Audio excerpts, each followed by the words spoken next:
Welcome back to Newsnight. The Russian invasion of Ukraine has entered its 100th day as Moscow warns its state media not to mention the length of the operation. Troops are focusing their fight on eastern Ukraine, where heavy shelling is being reported. Brutal street-to-street fighting now taking place in eastern Ukraine as the war enters its 100th day. We're seeing Ukrainian counteroffensives holding back the Russians in the north and south. But in the Donbas region, Moscow is making progress as it launches new offensives up and down the front line. President Volodymyr Zelensky vowing to continue the fight until the Russians are pushed back across the border.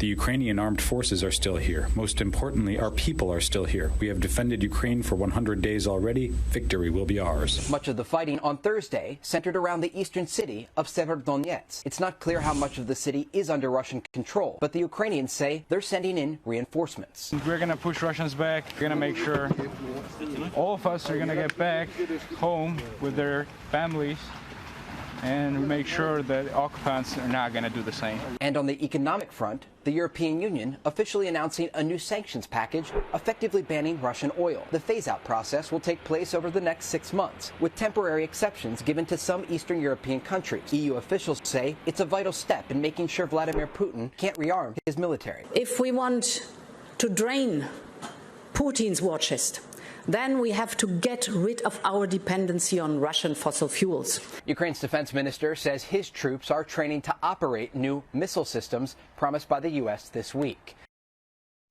For more on this, we're joined live by Michael Danby, former chair of Parliament's Foreign Affairs Defence Committee.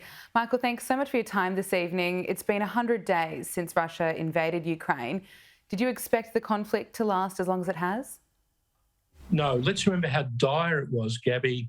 100 days ago, the Russians thought they'd decapitate the democratic government in Kiev, and instead the Ukrainians have fought back like lions. Zelensky leading by saying, I don't want to ride to the Americans, I want ammo.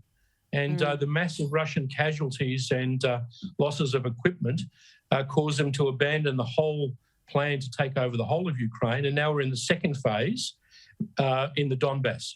And that's a race, Gabby, between being able to get the modern Western equipment to the Ukrainians, who are very capable and who will one day launch a counteroffensive, and the tiring of the Western publics with the oil prices and inflation, etc., particularly in Germany, Italy and France.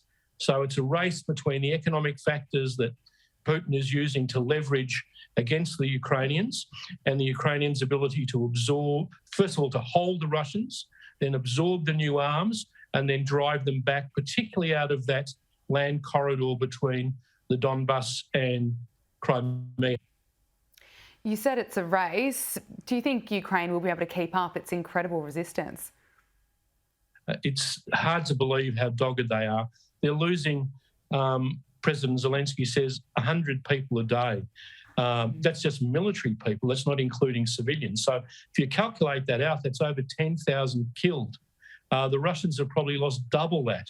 This is such a bloody and unnecessary war. The only upside of it for Australia is that and people in Asia is we hope our Chinese friends who we'd like to resume normal trade with will see how united the West became in economic sanctions of Russia, how superior Western military equipment is to basically the Chinese-Russian models of equipment, and that it saves poor old Taiwan, who had 30 Chinese warplanes fly over it a couple of days ago. You mentioned the sanctions there. Are the international sanctions making a difference? It's hard to see that they're as effective as we thought. The Russian ruble is up substantially in value. Can you believe that with all of the sanctions that have been put on them? However, I think it's preventing them getting components for many of the Russian military equipment, which you can't believe. I mean, even their drones use Japanese Panasonic cameras in them.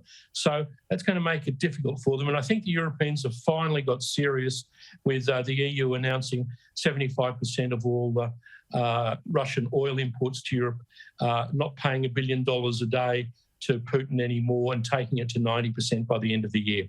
Okay, there has been fears of nuclear weapons from the moment this conflict began. Do you expect Russia to step up its attack? I expect them to step up their attack. I mean, they're doing something we haven't seen since the Second World War. Rolling artillery barrages. Their infantry are unable to take on the Ukrainians individually, and they're just pounding the cities in front of them, destroying what they're meant to be liberating. It's one of the most grotesque military campaigns we've ever seen, Gabby. And I hope they don't get to tactical nuclear weapons. I think if the Ukrainians keep modest and focused on getting rid of that land corridor between Kherson and the Donbass, there's a chance they can beat the Russians and not get into tactical nuclear weapons being used against them. Let's hope so. Michael Danby, thank you so much for your time this evening. Thanks.